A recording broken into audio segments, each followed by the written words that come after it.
I think my cats are pretty happy every day. Bossy, or I don't know, something like that. Judgy, but maybe it's happy. So the past few weeks have been difficult for me. Every year I go through what people call the doldrums. And for me, it starts around September 19th, which is the date when my father passed away back in 2010. And when he passed, a little bit of my heart went with him. So I guess it is my heart's way of reminding me it's that time of year again. And when I go through these doldrums, it's hard to find joy. It's also hard to pray. I don't have the same oomph in the words, and I shared this with our Bible study group on Wednesday. But over the last few days and weeks, some things have happened that have helped me regain some of that oomph. The first was getting some fantastic advice from my mom about prayer. I shared with her how hard it had been lately to pray, to find the words and find the right feeling. And she said, don't worry about how to pray for the people when it gets bad. Just name the people. Just name them. God already knows what they need. So let God do God's thing. And my mind was blown. When she said those words, I started to feel that my heart was starting to get better because it made so much sense. I don't have to remind God or inform God about people and their needs. God's already got that covered. And the next thing is keeping up with my sister Tina. Tina and her husband Mike live in Mills River, right outside of Asheville. And I'm grateful that they are okay. But they, like everybody in the mountain region, have had a very tough time with the chaos that came with Hurricane Helene. But during the recovery, Tina has been sharing with the family some amazing stories of grace and a little humor along the way. She bragged about Dan the man, one of her neighbors, who, along with three of his friends, came with a very gigantic chainsaw and cleared trees and debris on their street. Mike noticed that there may have been an adult beverage shared among the gentlemen, but they've got a big chainsaw. What are you going to do, right? And she said that on the road that goes up and down where their house is, they live on a small mountain. They were about 10 big trees that fell, but thanks to caring neighbors, the trees have all been cut and moved so people can travel up and down the mountain again to get supplies. And just the other night, another neighbor invited Tina, Mike, and a new neighbor and her two kids to a big neighborhood meal. 9 people who had never shared a meal before came together and had a great night. And the highlight for her was the mashed potatoes, because we Conrads enjoy mashed potatoes. But the best thing she did for me personally, while she is sharing these stories of grace and hope, was that just the other day she shared an old picture she found of my dad and me. We were in my dad's car. I was all of 2 years old. My dad driving and me waving. 2 very handsome people, by the way. Now, when I saw the picture, I could feel, again, my heart healing and the doldrums leaving. But what really did the trick was the car my dad was driving. It was his 1973 AMC Gremlin. For those of you who, I don't know, almost like the past 40 years, don't know what a Gremlin is, Google it. The Gremlin was AMC's entry into the subcompact car business. 2 doors, camback tail, and it was supposed to compete with the Volkswagen Beetle and Toyota Corolla. It didn't work. But my dad loved that car. And he especially loved the color. The color of the car was purple. And I don't mean a hint of purple. I mean true purple. Purple all the way around. So he really stood out in this car. And people thought it was cool when Dad would drive this thing to funerals and gravesides. Just really blended in.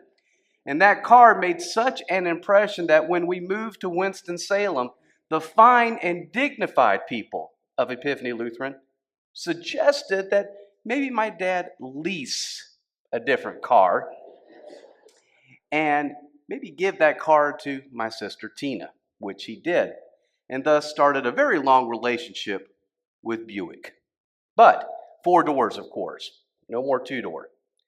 But that picture, seeing my dad and the stories Tina shared, it made me smile, and I realized that I did feel joy coming back. Tina helped remind me that even when things are going bad and you don't know when things will get better, God is working for you. God is pulling for you. God is going to get the job done. And that brings me to our theme for this month, rejoice. During the summer, when the stewardship team was working on a theme, we reflected on the blessings that we as a church have received from God, and the word rejoice stood out. Rejoice comes from the word joy. One sees when reading the Bible that joy is not an inward emotion. It has a cause. It finds an expression. And most importantly, it aims at sharing. And to rejoice is to experience joy with someone else. So this month, as a congregation, we are rejoicing what God has done for us in the past, what God is doing in the present, and what God will do in the future. So today we rejoice in what God has done.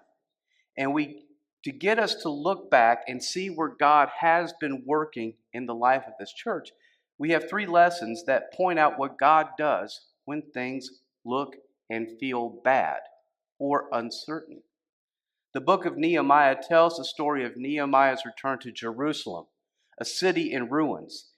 And Nehemiah's mission is to rebuild Jerusalem, even though the people themselves don't think it is possible, even when the people think it's a waste of time. What is the point? And even the surrounding nations who are making fun of Nehemiah and this mission, wanting to see it fail. But through determination and certainty, the city was rebuilt, and in record time. The book of Nehemiah represents a formative period that saw Israel's return from exile and God's people's rebirth in the promised land. And in our reading today, the prophet Ezra says that the people have reached this moment all on account of God. God wiped away every tear. God strengthened every muscle used. And God solidified every heart for the mission to be accomplished. Through it all, God was there. God would always be there. That is the message Paul gives to the Philippians. The Lord is near. The Lord is near. So the people can always express every joy and concern to God. They don't have to use long distance. God is there. And God is ready to listen to them, just like he always did. And then in the Gospel of John, we are reminded of what God has done for the world. God so loved, and let me repeat that, God so loved the world that he gave his only Son to die for us. What Jesus did brought us all back to God. When things get rough for us, it is always good to get reminders to where God is working in the lives of his children. And that brings us to what we are here today to rejoice in, the past of this congregation, this community. Look how far we have come just in the last 4 years. During COVID, going from pre-recorded services to drive-through communion, drive-through pet blessings, to one outdoor worship service, to two outdoor worship services, to one outdoor, one indoor, to indoor and live stream. Was it easy? No. Was it fun? Not always. Was it meaningful? Definitely. Was it impactful? Absolutely. With the dawn of live stream, hello again, we have opened our church doors to people who cannot be here in person. The many homebound people who have shared with me and the staff and the caregivers that watching us on Sunday morning is the next best thing to being here.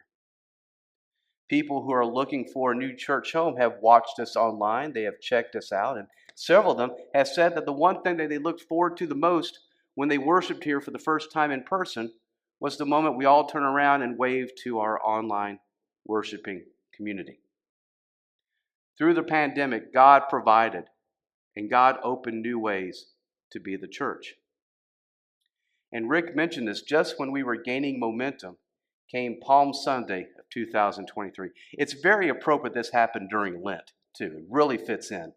But late that evening, March 26, our campus took a direct hit from a major thunderstorm, and it damaged our live stream ministry equipment and our soundboard and our sanctuary speakers.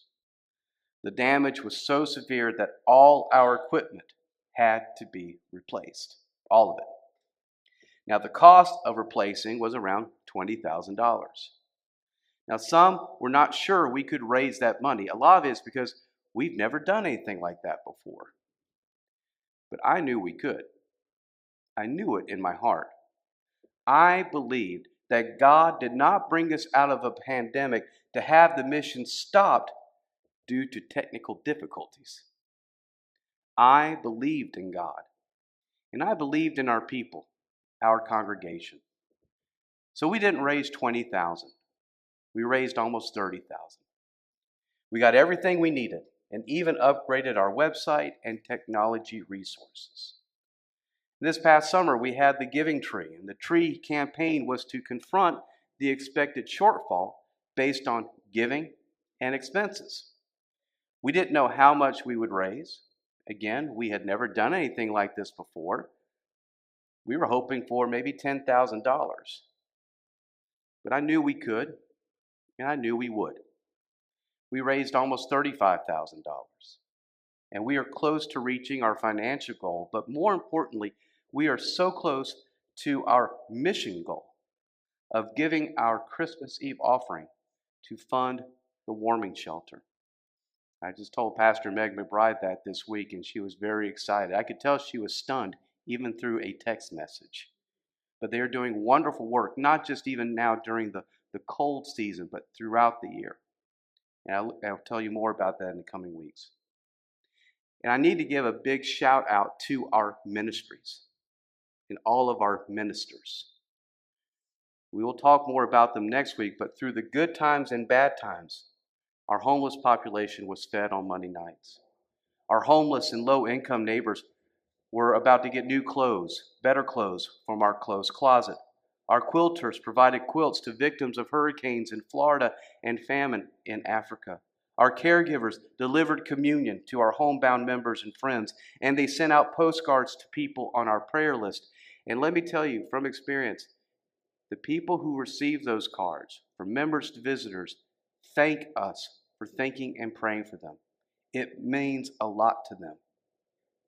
And the families were cared for in Family Promises, families who are making that transition from violent situations or homelessness to new lives. And thanks to our work with Mother Hubbard's Cupboard, people facing food insecurity have gotten food when needed. That's just a small example. When faced with our wilderness, we did not give up. We just gave. We gave our time, talent, and treasures because of what God first gave us. Just like my mom reminded me, God knows what we need and who we need. God provides the resources for us to do the work of the church, and God provided Jesus, the one who has made all of this possible. And that is why we rejoice. In the New Testament, to rejoice is to experience joy in combination with someone. We want to celebrate and experience joy together as we support and participate in St. Paul's ministries, outreach, and efforts. Because what we do here is not to keep the lights on. It is to be a light to the world, just as God called us to be. Amen.